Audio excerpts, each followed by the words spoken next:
I grew up in Queens, New York, the most multicultural community in the world. My mother is from Norway. My father was from the Dominican Republic. So multiculturalism, multiplicity, a sort of fusion of different autobiographical factors very much influences the work that I make. And it also, of course, impacts the way that I teach. So my work is very much rooted in making connections, and that lies within, for me, the discourse around drawing. That drawing connections, making constellations between meanings, associations, and histories, that drawing is this democratic, really foundational way of thinking and way of making that brings that all together. I received my MFA from the University of Florida, and while I was here, my work was very much tethered to my autobiography. So I was turning to photographic references of family members and oral history of my family members from the Dominican Republic and from Norway, and finding a way of visualizing those connections for the viewer.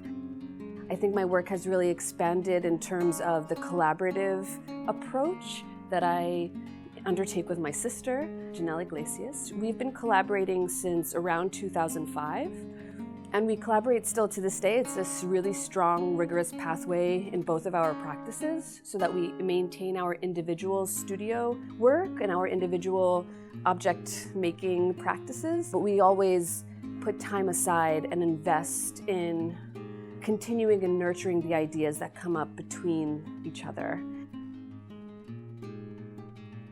There is a lot of crossover between my role as educator and my role as an artist. And I'm a student in both of those realms.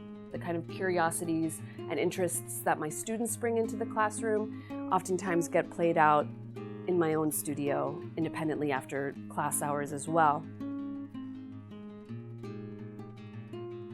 I worked very hard at the very beginning of the semester to deliberately construct an environment where students feel safe and where they feel that this is an inclusive environment where their opinions, their backgrounds, their conflicts, their anxieties are welcome. And that art making is a site for, yes, making connections, but also revealing disruptions and static, and that those kind of difficult conversations are welcome and are encouraged in our classroom.